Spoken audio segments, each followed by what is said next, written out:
السلام عليكم ورحمة الله وبركاته. ده صلى على النبي عليه الصلاة والسلام. رب اشرح لي صدري ويسر لي أمري واحلل عقدة من لساني يفقهوا قولي. ازيكم اخوات، عاملين يا رب تكونوا بخير. ان شاء الله النهارده هنتكلم في فيديو مهم جدا جدا كعادتنا، يعني كل فيديو مهم. تمام، انا كتير ما صورناش بصراحه، بقى يومين يعني كتير جدا ما صورناش. المهم يعني هنتكلم النهارده عن ايه؟ عن النوم. تمام، تظبيط النوم واسباب النوم والكلام ده كله. تمام، هنقفل ملف النهارده، والاحباط والاهل والكلام ده والمقارنات والنسيان والزهايمر اللي بيجي لنا كان عندنا 70 سنه في ايام الامتحانات، وتظبيط اليوم عشان خاطر دي مهمه جدا جدا برضو، والاحساس بالتقصير اللي ما بيسيبناش حتى واحنا نايمين. اول حاجه قبل ما نبدا، صلى على النبي عليه الصلاه والسلام الاول. سبحان الله، الحمد لله، ولا اله الا الله، والله اكبر، عشان خاطر احنا ايه في ايام مباركه يعني، ومن افضل الاعمال فيها التسبيح والتحميد والتهليل والتكبير. سبحان الله والحمد لله ولا اله الا الله والله اكبر. المهم، اول حاجه طبعا نبدا بيها الاحساس بالتقصير. الاحساس بالتقصير يا حبيب اخوك، بص، مبدئيا كده مفيش انسان كامل ومفيش انسان سعيه كامل اطلاقا. حتى النبي صلى الله عليه وسلم لما جه يتكلم عن الجنه، وان في حد مثلا عمله ممكن يكون عمل كويس فيدخله الجنه، فالنبي صلى الله عليه وسلم قال: لا يدخلن احدا عمله الجنه. الصحابه ردوا على النبي صلى الله عليه وسلم: ولا انت يا رسول الله؟ فالنبي صلى الله عليه وسلم قال: ولا انا، الا ان يتغمدني الله بفضل منه ورحمه. فالعمل بتاعنا مهما كان عمره ما يليق ان هو يعني احنا نقدمه لربنا، سواء كان عباده او سواء كان عمل دنيوي بنتقرب بيه لربنا. فالاثنين ما فيش اي حاجه تكون كامله اطلاقا، يعني مهما كان يكون في برضه شويه تقصير منك. تمام، طب العمل ده بيتقبل ازاي، او العمل ده بناخد مكافئته ازاي؟ ده بس فضل ومنه من ربنا مش اكتر يعني. تمام، فانت مهما كان وانت بتذاكر تبقى انت يعني متاكد انك انت كده كده مقصر، وانك انت كده كده عمرك ما توصل لحته الكمال. تمام، فمهما كان اسعى برضه حتى وانت حاسس بالنقص. تمام، والاحساس بالتقصير ده للاسف الشيطان بيستخدمه كسلاح ان هو يخليك تبطل تذاكر، هو ده هدفه. بص، وكل واحد يعني الشيطان حرفيا درسه، يعني كل واحد الشيطان بيبقى درسه اكتر من نفسه حرفيا. ليه؟ لان هو بيبقى عايز يدخلك من مدخل يخليك ما تفتحش كتاب. ممكن مثلا يجيلك احساس بالتقصير، يجيلك احساس بالغضب، يخليك مثلا تعمل مشكله مع والدك او والدتك، ان انت بقى مثلا بيقول لك خش ذاكر، فانت تقول لهم انا بذاكر انا بعمل، فتتعصب فتدخل ما تذاكرش. بص، هو عارف هيجيلك منين. يعني في واحد ما بيحسش بالتقصير، ليه؟ لانه ما بيذاكرش. فهو مش حاسس بالتقصير، يعني ما عندوش دم اصلا، يعني فاهم؟ يعني انت واحد ما بتذاكرش المفروض تحس بالتقصير، لا ما بيحسش بالتقصير بس ما بيذاكرش. فهي معادله كده الشيطان بيبقى عارفها، عارف يخش لك منها عشان خاطر ما تذاكرش. فممكن واحد يبقى الشيطان دايما اللي هو انت ما بتذاكرش انت ما بتذاكرش انت عمرك ما توصل، مش هتجيب مجموع، مش عارف ليه، عشان خاطر يقول يحسسك ان هو خلاص، طب ما ملاش لازمه بقى، طالما انا كده مش هجيب مجموع ملاش لازمه المذاكره، ادي يا عم الكتاب وندخل ننام. هو الشيطان عايز منك كده. طيب، بالنسبه للاحباط والتفكير السلبي والاهل، حته الاهل دي على فكره مهمه جدا. يعني انا في اول السنه موضوع الاهل ده كان ملازمني بشده يعني. تمام، وخصوصا بقى الناس اللي هي بتتكلم على حته المقارنه. انا عايز اقول لكم ان العماره بتاعتي، العماره مش الشارع مش المنطقه مش القريه، لا العماره بتاعتي كان 4 ثانويه عامه.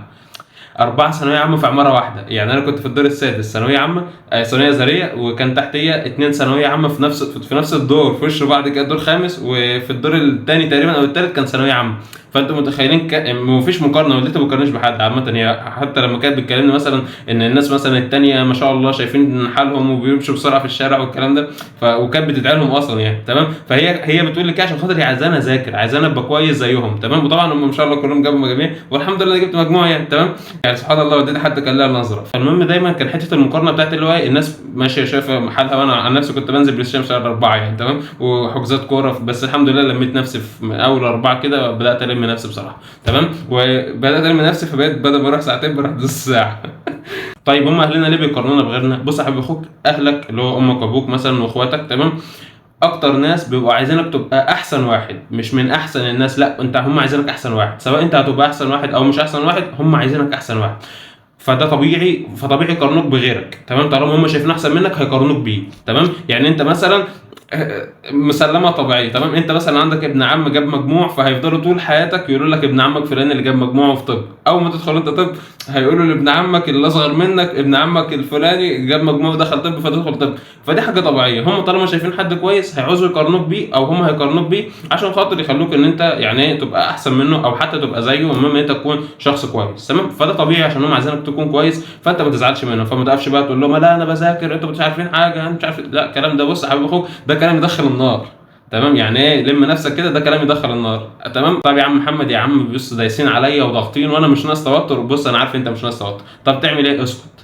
ايه ده اللي عندك يعني؟ اسكت، اصل انت هترد على دول يعني. بص يا حبيب اخوك، انت مش هتجيب مجموع، بص ربنا مش هيكرمك في حياتك طول ما انت مزعل اتنين، ربنا وامك وابوك.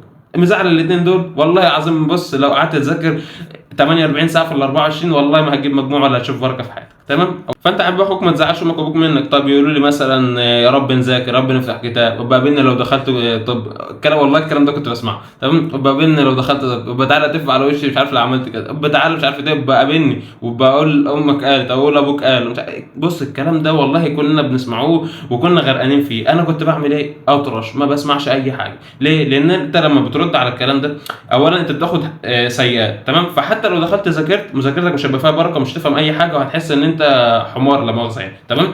طيب افرض انت مثلا رديت فمش هتدخل تذاكر، ما هو انت يا هتذاكر يا مش تفهم، يا اما مش هتدخل تذاكر عشان خاطر انت اتضايقت واتعصبت فمش هتدخل تذاكر، وكوبايه القهوه اللي انت عملتها دي هتشربها وتدخل تنام. تمام. فبالتالي انت ما تردش. تمام. وعلى الاقل هم على فكره من وراك بيدعوا لك والله، بس عشان نقول لك على حاجه يعني. تمام. هم قدامك بيقولوا خش ذاكر مش عارف ايه، يا رب نخف نوم شويه مش عارف ايه، انت اللي دخلت الحمام 3 ثواني، لا خش ثانيتين بس. المهم يعني ايه، هتلاقي خناقات على اي حاجه، المهم ان انت في الاخر يشوفوك 24 ساعه في ال 24 ساعه انت قاعد بتذاكر. تمام. فده طبيعي، بس هم من وراك هتلاقيهم بيدعوا لك، فانت راضيهم عشان يدعوا لك من وراك. تمام. ما تزعلهمش فبالتالي ما يدعولكش، او حتى يعني في ناس بتدعي على عيالها فدي حاجه تانية، بس هم يا اما هيدعوا لك يا اما مش هيدعوا لك، فانت حاول تخليهم يدعوا لك يعني. تمام. تمام. وانت ذات نفسك حبيب اخوك ما تقارنش نفسك بحد، كل واحد وليه سيناريو وكل واحد وليه قصته، انت ما تقارنش نفسك بحد. تمام. فدي حته تلاقي الاحباط والكلام ده، والاحباط بيجي منين؟ بيجي من قله ثقتك بربنا بصراحه. يعني انا مش شايف لها سبب غير ده. وربنا قال انا عند ظن عبدي بي. انت هتظن في ربنا انه هيكرمك، هتظن في ربنا انه مش هيديك مجموع وان انت مش هتشوف خير ومش هتعمل مش تمام، هتشوف كل ده في الاخر. انت حسن ظنك في ربنا، طالما انت واثق في ربنا ان هو هيديك مجموع هتفضل تذاكر طول الفتره دي. فالاحباط حله انك انت تعمل حاجتين، تظن في ربنا ظن خير، وانك انت تبقى واثق في نفسك وحاسس انك انت ان شاء الله يعني ايه، ان شاء الله هذاكر وربنا يكرمني وبتاع والكلام ده، وتبقى بتشجع نفسك. طيب التفكير السلبي تغيره بتفكير ايجابي، والتفكير السلبي ده بيجي من الشيطان. في الاول وفي الاخر بتاعك برضه الشيطان مش عايزك تذاكر، الشيطان مش عايزك تبقى كويس، الشيطان مش عايزك ينفع بيك الامه، مش عايزك تكون شخص كويس يعني يفيد حد، الشيطان عايزك تبقى قاعد كده فاهم. الشيطان قال لربنا كده، قال فبما اغويتني لاقعدن لهم صراطك المستقيم. تمام. ثم لاتينا من بين ايديهم ومن خلفهم عن ايمانهم وعن شمائلهم ولا تجد اكثرهم شاكرين.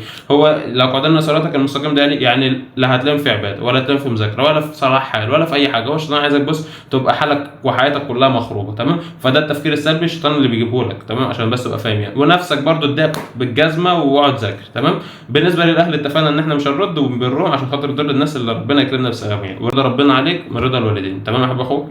كده احنا خلصنا اول نقطتين، ندخل على ثالث حاجه وهي النسيان. النسيان يا حبيب اخوك حاجه تخيليه وحاجه حقيقيه.